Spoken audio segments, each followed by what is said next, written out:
اچھا بھائی، رمضان میں انتقال کی کیا فضیلت ہے؟ کیا رمضان میں مرنے والے کی کوئی زائد فضیلت ہے؟ کیا اس سے حساب و کتاب نہیں ہوتا؟ محمد اویس انڈیا سے۔ بعض روایتوں میں آتا ہے جو جمعے کی رات کو انتقال کرے گا اس سے عذاب قبر نہیں ہوتا، بعض میں آتا ہے جو رمضان میں انتقال کرے گا اس سے عذاب قبر نہیں ہوتا، پھر بعض میں آتا ہے کہ قیامت تک کے لیے ہٹا لیا جاتا ہے، بعض سے پتہ چلتا ہے صرف رمضان میں ہٹایا جاتا ہے۔ لیکن اس بارے میں جتنی روایتیں سب ضعیف ہیں اور بہت زیادہ ضعیف ہیں، تھوڑی بہت ضعیف بھی نہیں ہے۔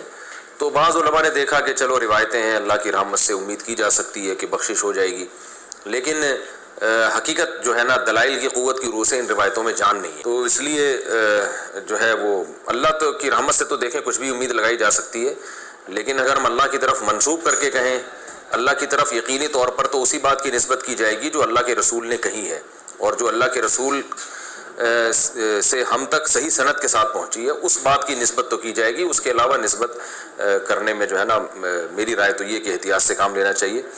البتہ یہ ضرور ہے کہ جو بھی مقدس جگہیں ہوں، مقدس مقامات ہوں، تو ان مقدس جگہیں اور ان مقدس مقامات میں موت کی ویسے ہی ایک فضیلت ہے۔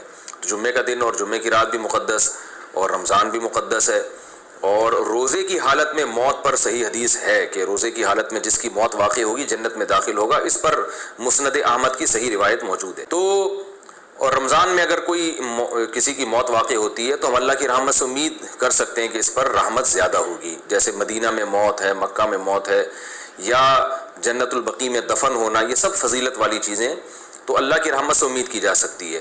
لیکن یاد رکھیں تمام احادیث کو اور قرآن کی آیات کو جمع کر کے فیصلہ کیا جاتا ہے۔ اگر ہم قرآن کی بہت ساری آیتوں کو اور احادیث کو سامنے رکھتے ہیں تو اصل بخشش کا مدار عمل پر ہے، کسی خاص ٹائم پہ مرنا یا کسی خاص حالت میں مرنا اس پر اصل مدار نہیں ہے۔ اس کی وجہ سے اللہ کی رحمت آ سکتی ہے، صغیرہ گناہ معاف ہو سکتے ہیں، کبیرہ گناہوں کے لیے قرآن میں اور احادیث میں جگہ جگہ یہی مضمون ہے کہ ان کے لیے توبہ ضروری ہے۔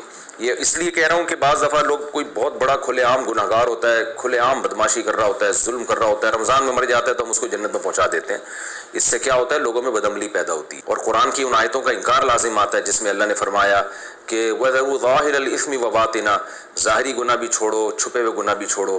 ان الذین یکسبون الاثم، جو لوگ گناہ کماتے ہیں، سیجزون، عن قریب ان کو بدلہ دیا جائے گا۔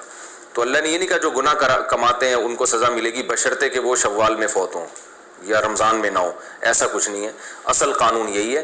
باقی جو روایات میں آتا ہے کہ روزے کی حالت میں موت واقع ہوئی تو مبارک موت ہے، عبادت کرتے ہوئے دنیا سے جا رہا ہے تو اللہ سے امید کی جا سکتی ہے، لیکن اصول اور ضابطہ بہرحال یہی ہے کہ جب تک گناہوں سے توبہ نہیں کرے گا بخشش نہیں ہوگی۔ تو اس میں صغیرہ گناہ مراد ہوتے ہیں۔ دخل الجنہ کا مطلب یہ کہ اس کے اگر صغیرہ گناہ جو بہت کثرت سے تھے، رکاوٹ بن رہے تھے، تو اللہ اس کو صغیرہ گناہوں کو معاف کر کے جنت میں داخل کر دے گا، یہ اللہ سے امید ہے۔ تو خلاصہ یہ نکلا کہ روزے کی حالت میں موت اگر ہوتی ہے تو اس کی فضیلت تو صحیح حدیث میں واقع ہوئی ہے۔ خاص رمضان میں موت واقع ہونا یا جمعے کی رات کو موت واقع ہونا، اس کی فضیلت کسی صحیح حدیث میں نہیں ہے، نہ لیلۃ القدر میں موت کی فضیلت کسی صحیح حدیث میں ہے۔ لیکن یہ ویسے شریعت میں ایک بات ثابت ہے کہ فضیلت والے دن یا فضیلت والی رات میں انتقال میں اللہ کی رحمت کی امید کی جا سکتی ہے۔ البتہ بعض علماء دوسری طرف بھی گئے ہیں، تو اختلافی مسئلہ ہے، جس عالم کی رائے زیادہ سمجھ میں آتی ہے اس کو فالو کر لینا چاہیے۔